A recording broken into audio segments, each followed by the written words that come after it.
మరోసారి చెప్పు. Okay madam, thank you. సందడి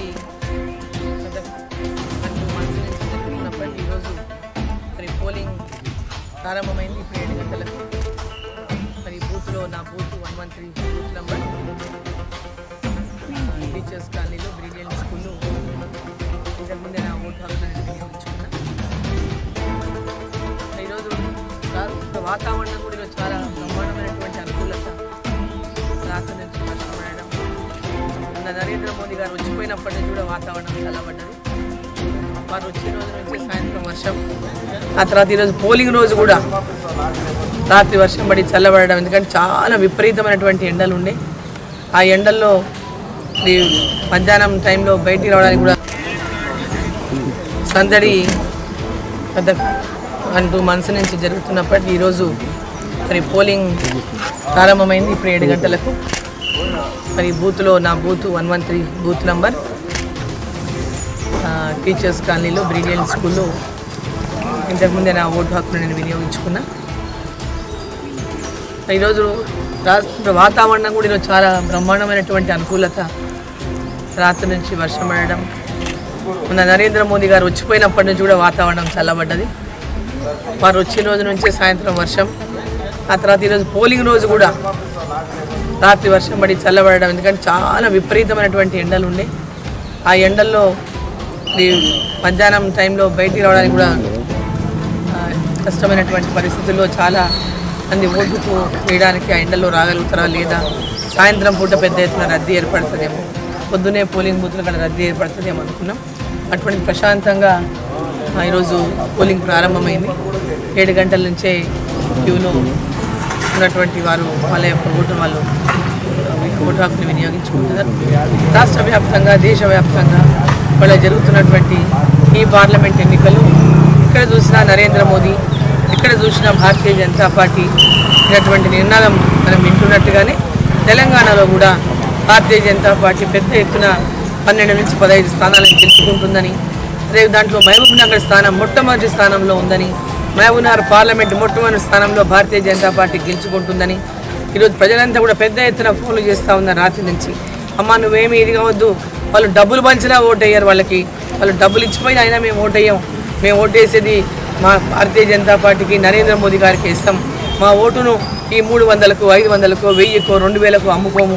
వాళ్ళు ఒక దగ్గర 3000 ఇచ్చి, ఒక దగ్గర 2000 ఇచ్చిండ్రు, ఒక దగ్గర 1500 ఇచ్చిండ్రు, ఒక దగ్గర 500 ఇచ్చిండ్రు, ఒక దగ్గర 200 ఇచ్చిండ్రు. అట్లా వాళ్ళకి ఎక్కడెక్కడ ఎట్లా ఉంటే అట్లా వాళ్ళు ఈరోజు కాంగ్రెస్ పార్టీ వాళ్ళు రాత్రంతా విచ్చలవిడిగా 7 నియోజకవర్గాల్లో కూడా డబ్బులు వెదజల్లిండ్రు. ఇప్పటికీ ఇంకా పంచుతూనే ఉన్నారు. ఏది ఏమైనప్పటికీ ప్రజలు నిర్ణయం చేసుకున్నారు. ఇవాళ ఈ దేశం కోసం, ఈ దేశంలో ధర్మం కోసం నరేంద్ర మోదీ గారి నాయకత్వం ఉండాలి. పేద ప్రజల యొక్క అభివృద్ధి కోసం ఈరోజు కరోనా టీకాలు ఇచ్చి ప్రాణాలు కాపాడిండు ప్రజలని. అదేవిధంగా ప్రతి ఒక్కరికి ఉచిత రేషన్ బియ్యం ఇచ్చి వాళ్ళ ఆకలి తీరుస్తున్నటువంటి నరేంద్ర మోదీ గారిని, రైతులకు ఈరోజు కిసాన్ సమ్మాన్ నిధి ఇచ్చి అండగా నిలబడ్డటువంటి నరేంద్ర మోదీ గారిని, రైతులు, మహిళలు, పెద్ద ఎత్తున పేదవాళ్ళు, ప్రతి ఒక్క వర్గం వాళ్ళు నరేంద్ర మోదీ గారి యొక్క కేంద్ర ప్రభుత్వం ద్వారా లబ్ధి పొందినటువంటి ప్రతి ఒక్క లబ్ధిదారులు కూడా, అదే కాకుండా ఈరోజు విద్యావంతులు, విద్యార్థులు, నిరుద్యోగులు, అన్ని కులాలు, అన్ని బీసీ, ఎస్సీ, ఎస్టీ అన్ని కులాల వాళ్ళు కూడా, అన్ని కులాలు, మహిళలు ప్రతి ఒక్కరూ ఈరోజు నరేంద్ర మోదీ గారి నాయకత్వంలో మరి భారతీయ జనతా పార్టీ రావాలని కోరుకుంటున్నటువంటి నేపథ్యంలో ఈరోజు దేశవ్యాప్తంగా కూడా నరేంద్ర మోదీ అంటున్నట్టుగానే మహబూబ్ నగర్ పార్లమెంట్లో కూడా నరేంద్ర మోదీ గారిని గెలిపించాలని ప్రజలు నిర్ణయం చేసుకున్నారు. మొన్న నారాయణపేటలో జరిగిన సభ కానీ విని ఎరగనటువంటి రీతిలో నరేంద్ర మోదీ గారిని చూడడానికి స్వతహాగా ప్రజలు పెద్ద ఎత్తున మరి విచ్చేసిన విషయం కూడా మనం చూసినాం. ఈరోజు ఎక్కడ చూసినా మోదీ గారే, భారతీయ జనతా పార్టీకే మరి ఈరోజు ఓటు అనేటటువంటిది ప్రజలందరూ కూడా ఇవాళ పెద్ద ఎత్తున వాళ్ళు డబ్బులు ఇచ్చినా, వాళ్ళు ఏమి ఇచ్చినా ఓటర్లు నిర్ణయం అయిపోయిండ్రు భారతీయ జనతా పార్టీని గెలిపించాలని. మహబూబ్నగర్ సీటు భారతీయ జనతా పార్టీ గెలుస్తుంది. నరేంద్ర మోదీ గారు దేశంలో ప్రధానమంత్రి అవుతారు.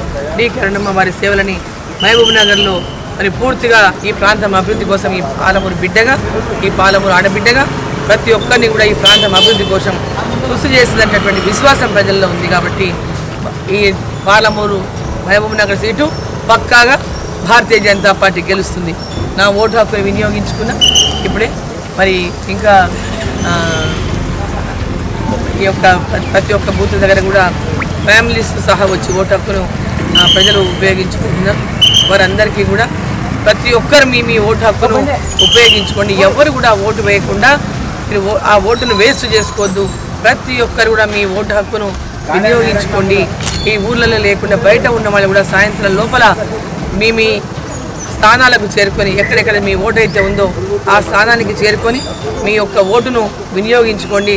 తప్పకుండా మీ ఓటు హక్కును పూర్తిగా ఉపయోగించుకోవాలని చెప్పి నేను కోరుతాను.